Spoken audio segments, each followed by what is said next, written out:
Hello everyone, and I am back with the insights of the remaining chapters of the book The Psychology of Money by Morgan Housel. But before proceeding further, in my last video, I asked one question to you all, that how do you see the market volatility and the uncertainty as a fee or as a fine? I got the mixed reviews and mixed comments on this, and I can totally understand that most of us still see this market uncertainty as a fine and not as a fee. And that is what author emphasizes on. You know that the sooner we would be able to change our mindset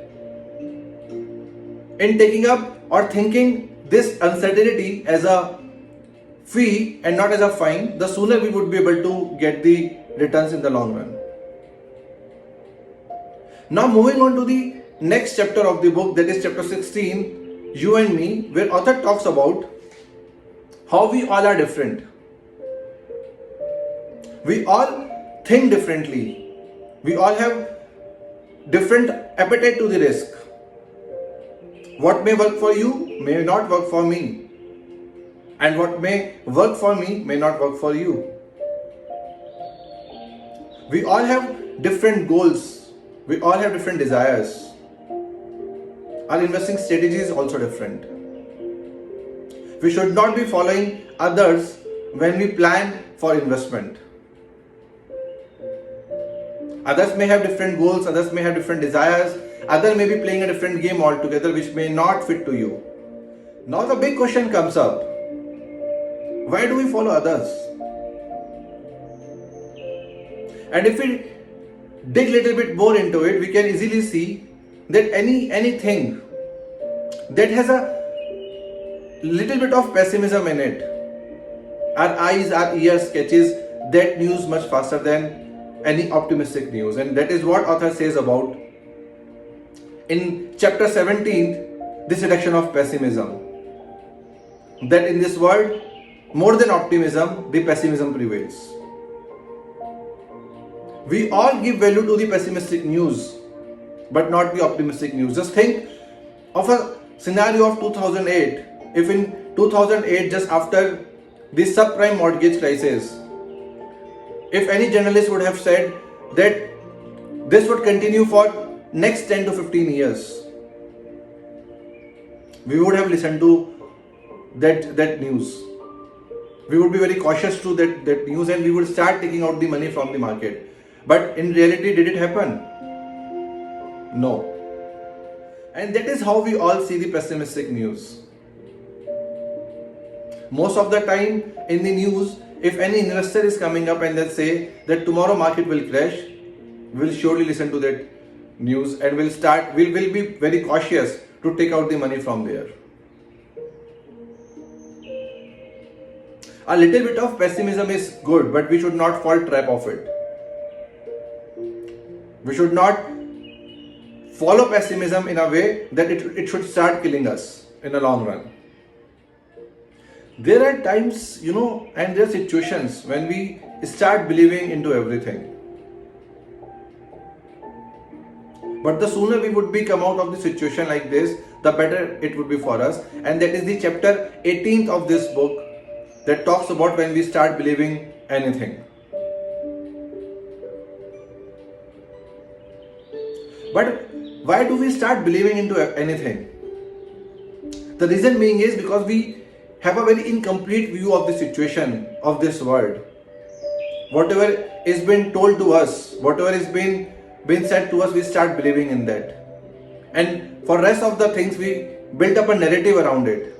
A narrative that is completely been told as per our experience, but it may not be always true. The sooner we would be come out of the situation, the better it would be for us in the long run to have a better returns of our investment. As we all know that compounding works, it does magic. We should all start believing in that. Now in the last chapter, that is chapter 19, where author has summed up what we have discussed in the previous videos, video 1, 2 and 3, I'll just go through it directly from the book itself to just give you a better view of what author has talked about so far.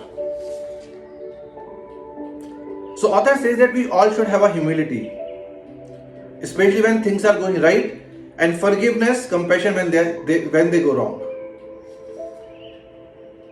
We all should have less ego and more wealth. We all should manage our money in a way that helps us sleeping at night. We all should increase our time horizons if we need to have better returns of our investment. It is fine to be wrong most of the time, but still we can make a fortune. We all should use money to gain control over our time, that we discuss in detail in video 2 also. We all should be nicer and be less fleshy. Just save. We should not be having any specific reason to save the money. We should all define the cost of success and be ready to pay it. We all should worship room for error. We should always keep some room for error. A little margin of safety so that we can sustain. We all should avoid the extreme end of financial decisions.